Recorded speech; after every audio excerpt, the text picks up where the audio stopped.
നമ്മളിന്ന് നാരങ്ങ അച്ചാർ ഉണ്ടാക്കുവാണേ. അതിനുവേണ്ടി ആദ്യം 2 കിലോ നാരങ്ങ വാങ്ങി അത് വൃത്തിക്ക് കഴുകി അതൊന്ന് പുഴുങ്ങിയെടുക്കണേ. പുഴുങ്ങിയെടുത്തിട്ട് ഒരു 6 കഷ്ണമായിട്ട് മുറിക്കുക. അതിനുശേഷം അത് ഉപ്പ് തിരുമ്മി മാറ്റി വയ്ക്കണം. അത് 2 മണിക്കൂറെങ്കിലും ചുരുങ്ങിയത് വെക്കണം. അതിനുശേഷം ചൂട് കട്ടിയുള്ളൊരു പാത്രം അടുപ്പത്ത് വെക്കുന്നു. പാത്രം ചൂടായതിനു ശേഷം നല്ലെണ്ണ ഒഴിക്കുന്നു. നല്ലെണ്ണ എന്ന് പറഞ്ഞാൽ എള്ളെണ്ണ ചൂടായി കഴിയുമ്പം കടുകിടുക.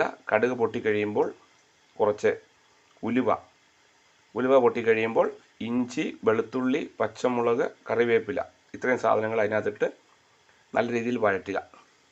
അത് മൂത്ത് കഴിയുമ്പോഴാണ് നമ്മൾ അടുത്ത ഭാഗങ്ങൾ ചേർക്കുന്നത്. അടുത്ത ഭാഗം തീ ഫുള്ളായിട്ട് കുറച്ച് വളരെ സ്ലോ ഫ്ലെയിമിൽ ഇട്ടതിന് ശേഷം മഞ്ഞൾപ്പൊടി, മുളക് പൊടി ഒരു 4 ടീസ്പൂൺ ഇടണേ. അത് കാശ്മീരി തന്നെ ഇടണം, നല്ല കളർ കിട്ടാൻ വേണ്ടിയിട്ട്. മഞ്ഞൾപ്പൊടി, മുളക് പൊടി ഇട്ട് ശരിക്ക് വഴറ്റി അത് മൂത്ത് കഴിയുമ്പോൾ അതിൻ്റെ ഉള്ളിലേക്ക് നമ്മൾ പുഴുങ്ങി ഉപ്പും പുരട്ടി വെച്ചിരിക്കുന്ന നാരങ്ങയുടെ പീസ് ഇടുക. അതൊന്ന് ഇളക്കിയതിന് ശേഷം ഒരു 2 ടേബിൾ സ്പൂൺ പഞ്ചസാര ചേർക്കുക.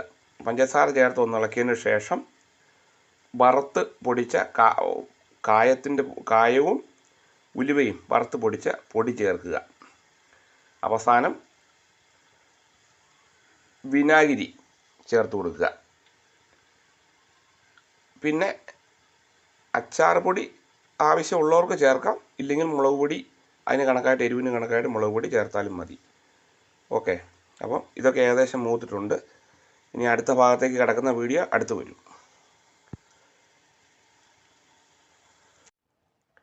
അപ്പം നാരങ്ങാച്ചാറിൻ്റെ അവസാന ഭാഗമാണ് ഈ കാണുന്നത്. നാരങ്ങ ചേർത്തു, അതിനുശേഷം നമ്മൾ സ്വല്പം വിനാഗിരി ചേർത്തു, എല്ലാം കൂടെ ഇളക്കി യോജിപ്പിച്ചു. പിന്നെ അധികം തിളയ്ക്കാൻ വെക്കരുത്, ചെറിയ ചൂടിൽ തന്നെ തീ ഓഫാക്കുക.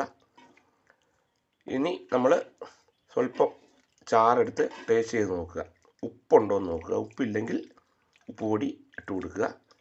എന്നിട്ട് ശരിക്ക് ഇത് തുറന്ന് വെച്ച് തണുത്തതിന് ശേഷം നല്ല ചില്ല് ഭരണി, കഴുകി വൃത്തിയാക്കി ഉണങ്ങി വെച്ച ചില്ല് ഭരണിയിലേക്കിട്ട് മൂടി വയ്ക്കുക. എന്നിട്ട് ഒരു 2-3 ദിവസം കഴിഞ്ഞിട്ടേ ഉപയോഗിക്കാവുള്ളൂ. അപ്പം ശരിക്കും അതിൽ എരിവ്, ഉപ്പ്, പുളി ഒക്കെ പിടിച്ച് കിട്ടത്തുള്ളൂ. 2-3 ദിവസം കഴിയണം. ഓക്കെ.